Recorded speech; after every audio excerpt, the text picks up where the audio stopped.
Do you remember this Barcelona that mesmerized the world with its tiki-taka style of play, or this ruthless Real Madrid BBC that left defenders trembling in their boots? Well, if you look closely, what tied them together was that iconic LFP La Liga logo on their shirt sleeves.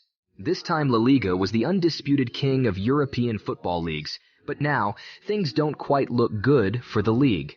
The stadiums that once echoed with thunderous chants now have empty seats. Many teams are grappling with financial turmoil, and perhaps worst of all, the league is struggling to regain its dominance on the continental stage, especially in the Champions League. Imagine Atletico Madrid finishing as last in a group that included Porto, Bayer Leverkusen, and Club Brugge, and then there's Barcelona, knocked out for the second consecutive season in the group stage.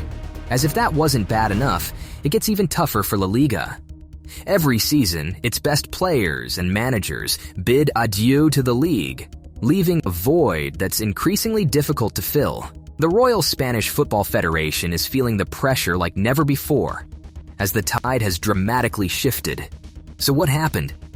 In 2019, Javier Tebas decided to implement a spending limit to avoid financial issues in the league. Ironically, this decision has done more harm than good.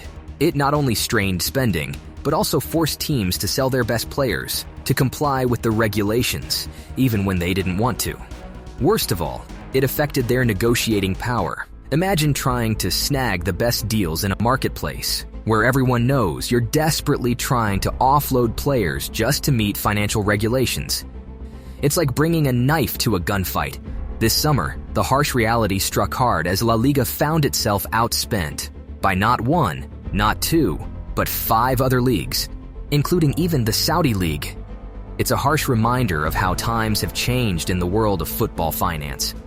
The surprising fact here is, Arsenal's spending of €31 million SOSAR is close to La Liga's total spending. This was where a team like Nottingham Forest, who were recently promoted and had not been in the Premier League since 1999, signed a player like Renan Lodi from Atletico Madrid, a player who was crucial in helping the Colchoneros to win La Liga in 2021. This put the future of La Liga in a very massive trouble, because this La Liga revenue algorithm rules has not only hurted small teams, but also 3 big clubs. Take Barcelona, for instance. They dreamt of bringing back Leo Messi, but they had not enough cash in line with La Liga's financial guidelines. With this current Tebas' strategies, it would be hard for La Liga teams to attract big players, or as it used to be. Imagine a Real Madrid that once signed Ronaldo from United, now struggling to secure a deal with Kylian Mbappe. But let's not forget about poor La Liga's marketing strategy. The worst thing Tebas has failed to do is promote the image of La Liga's teams as a whole. Apart from Real Madrid, Barcelona, and probably Atletico, it almost seems as if nobody else exists. But there are other teams with incredible history and exciting rivalries to showcase, such as Sevilla Betis or Athletic Bilbao and Real Sociedad. Yet, they don't seem to care about these other La Liga teams. Contrary, the Premier League has shown otherwise. Interest in teams like Tottenham, Leeds, and even Southampton, who haven't won a trophy in a while, has grown significantly over the years. It's not about success, it's about having a proper marketing strategy.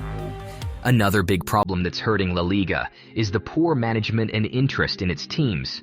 It almost seems that those investing in buying a team are only doing so for the sake of saying they own a La Liga club. For instance, Espanyol Barcelona. One of La Liga's most historic and iconic clubs, the Parakeets are known for being a team that's impossible for anybody to hate except for Barcelona fans. However, the club has been in limbo and almost irrelevant since Chinese owners took over the side. Along with not having won a title since 2006, they haven't beaten their arch-rivals Barcelona since 2009, and there hasn't been much interest from the ownership group to grow the club on the field, as well as off it, which ended up the club being relegated in 2021. Sadly, the worst thing of all is how this bad management has negatively affected some of La Liga's most historical clubs, such as Zaragoza, an example of domestic ownership going bad.